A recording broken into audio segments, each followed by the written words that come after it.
आज की इस वीडियो में हम बात करेंगे 11 अक्टूबर के कर्क राशि फल के बारे में और साथ ही बताएंगे नवरात्रि के 9 दिन और माता के 9 स्वरूपों की उपासना और महत्व। दैनिक राशिफल चंद्रग्रहण की गणना पर आधारित है। राशिफल निकालते समय पंचांग की गणना और सटीक खगोलीय विश्लेषण किया जाता है। हमारे इस दैनिक राशिफल में सभी 12 राशियों का भविष्यफल बताया जाता है। इस राशिफल को देखकर आप अपनी दैनिक योजनाओं को सफल बनाने में कामयाब रहेंगे।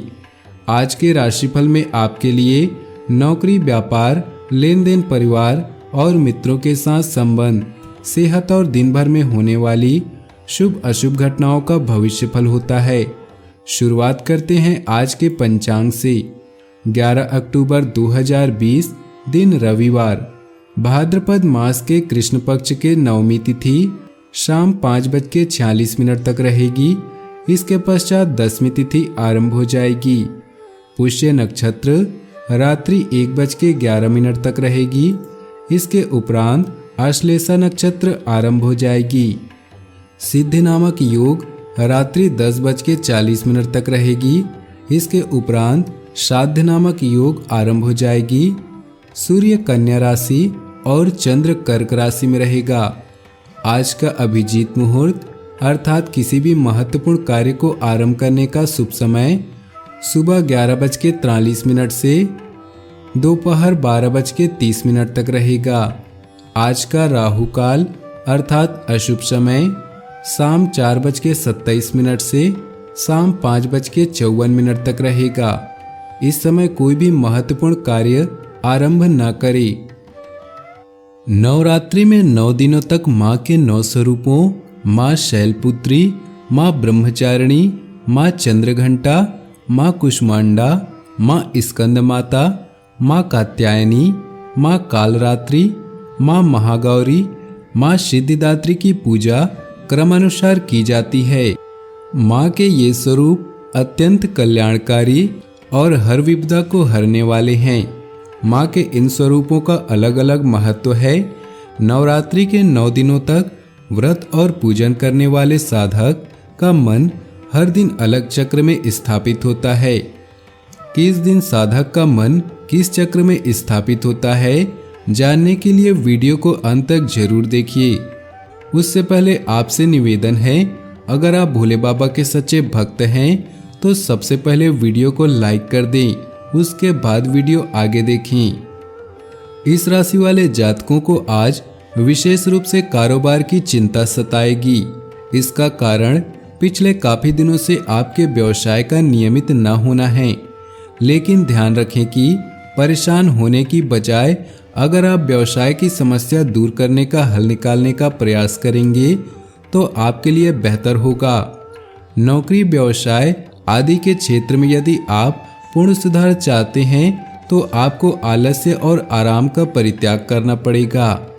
आज आपको अपने कार्य में अधिक ध्यान की जरूरत है। भाग्य प्रतिशत आज आपके लिए 50% है।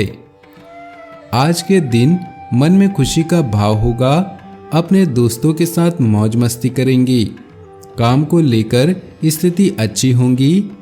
आप इंटरनेट के जरिए कोई नई नौकरी का ऑफर पा सकते हैं। शादीशुदा लोगों के लिए गृहस्थ जीवन में खुशी भरी रहेगी, लेकिन जीवन साथी किसी रोग से ग्रस्त हो सकता है। प्रेम जीवन बिता रहे लोग आज अपने रिश्ते में बहुत खुशी महसूस करेंगे और हो सकता है कि आप अपने प्रिय से शादी करने का सपना साकार करने की बात करेंगे, जिसमें सफलता मिलेगी। आज के दिन आपके दोस्तों को आपकी जरूरत है। उनके प्रति पूरे समर्पण के साथ सहयोग करें। ऑफिस में भी टीम वर्क में काम करना बहुत जरूरी होगा। कारोबारी वर्ग जो साझेदारी में काम कर रहे हैं, उन्हें अपने पार्टनर के प्रति व्यवहार में और सुधार की जरूरत है। छोटी छोटी बातों में एक दूसरे की सहमति रखनी होगी।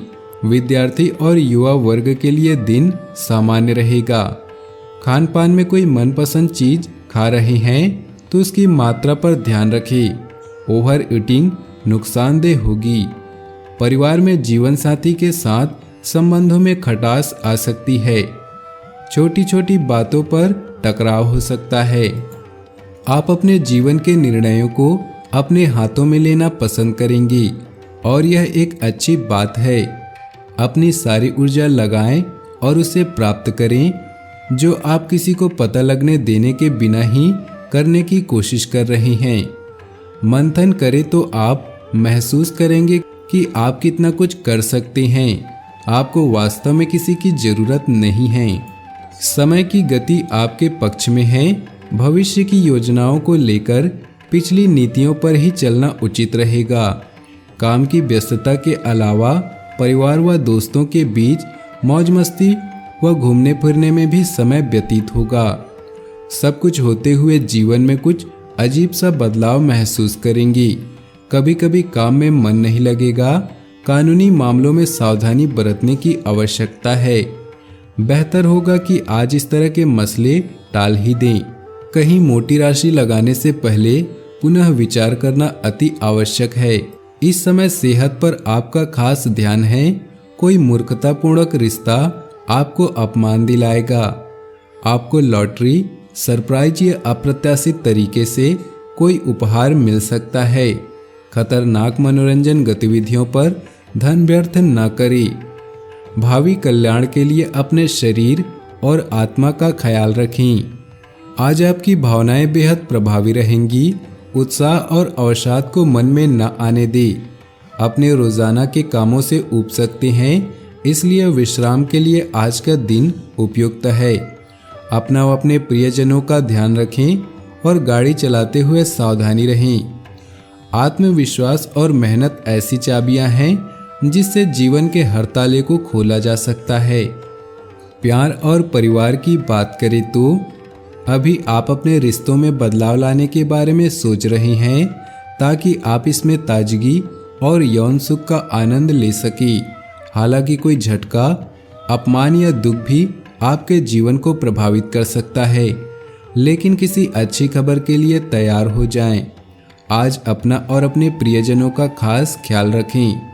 अगर लंबे समय से चली आ रही परेशानी से आप नहीं निकल पा रहे तो किसी खास की मदद लें। अपने रोजाना के कार्यक्रम से छुट्टी लेकर अपने शौक पूरा करें और साथी के साथ कुछ रोमांटिक पल गुजारें। अगर बाहर जाना जरूरी ना हो तो घर पर ही रहें। व्यवसाय, कैरियर और आर्थिक राशिफल की बात करें तो समय भागम भाग व बहुत ज़्यादा काम का है। आज की मेहनत भविष्य में सकारात्मक परिणाम लेकर आएगी, इसलिए कामकाज को पूरी गंभीरता व संजीदगी से अंजाम दे। सरकारी सेवारत व्यक्ति किसी उलझन में पड़ सकते हैं। आज आप किसी भी इंटरव्यू, प्रेजेंटेशन और मीटिंग्स में लोगों को प्रभावित करने में पूरी तरह से सक्षम हैं। अचानक प्राप्त हुआ धन आपको खुशी प्रदान करेगा, लेकिन किसी करीबी की घातक बीमारी आपको परेशान कर सकती है। आज आपकी भावनाएं आप पर हावी हो सकती हैं, इसलिए इस समय कोई भी निर्णय लेने से बचें। अगर आज चीजें आपकी इच्छानुसार नहीं हो रही तो अपने दिल की सुने। अपने रोजाना के कामों से ब्रेक लें और आत्मनिरीक्षण करें। नशा केवल आपके लिए नहीं बल्कि आपके प्रियजनों के लिए भी नुकसानदायक है, इसलिए नशे से बचें। स्वास्थ्य की बात करें तो किसी भी प्रकार की बुरी आदत या संगत से दूर रहें, क्योंकि इसका दुष्प्रभाव आपके स्वास्थ्य पर पड़ सकता है। भाग्यशाली रंग और भाग्यशाली अंक की बात करें तो आज आपके लिए भाग्यशाली रंग है नीला और भाग्यशाली अंक है 1। नवरात्रि के 9 दिन और माता के 9 स्वरूपों की उपासना और महत्व। नवरात्रि के प्रथम दिन घट स्थापना के साथ माँ के प्रथम स्वरूप शैलपुत्री की पूजा अर्चना की जाती है। राजा हिमालय की पुत्री होने के कारण इन्हें शैलपुत्री कहा जाता है। ये वृषभ पर विराजती हैं। इनके दाएं हाथ में त्रिशूल तो बाएं हाथ में कमल रहता है। इनका स्वरूप बहुत मनमोहक लगता है। नवरात्रि के प्रथम दिन साधक का मन मूलाधार चक्र में स्थापित होता है। नवरात्रि में दूसरे दिन माँ ब्रह्मचारिणी की पूजा की जाती है। इनके नाम का अर्थ तप का आचरण करने वाली। इनका स्वरूप तेजमय और अत्यंत भव्य है। ये अपने दाएं हाथ में कमंडल तो बाएं हाथ में माला धारण करती है। इस दिन साधक का मन स्वाधिष्ठान चक्र में रहता है। माँ चंद्रघंटा का पूजन नवरात्रि के तीसरे दिन किया जाता है। माँ अपने माथे पर अर्धचंद्र धारण करती है, जिसके कारण इनका नाम चंद्रघंटा पड़ा। इनके घंटे की ध्वनि से सभी बुरी शक्तियाँ डरकर दूर भागती हैं। ये सिंह पर विराजती हैं। इनका शरीर स्वर्ण के समान चमकीला है। इनकी पूजा वाले दिन साधक का मन मणिपुर चक्र में स्थापित होता है। माँ के चौथे स्वरूप को कुष्मांडा कहा जाता है।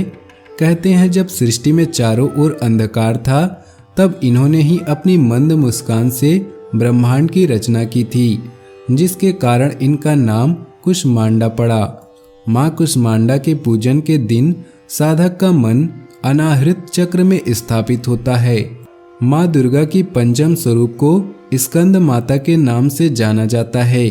माँ की चार भुजाएं, दाईं तरफ की ऊपर वाली भुजा से माँ अपनी गोद में स्कंद यानी कुमार कार्तिकेय को पकड़े हुए हैं एवं नीचे वाली भुजा में कमल को धारण किए हैं, तो वहीं बाईं ओर ऊपर वाली भुजा में माँ आशीर्वाद मुद्रा में है, तो नीचे वाली भुजा में माँ ने कमल के फूल को धारण किया है।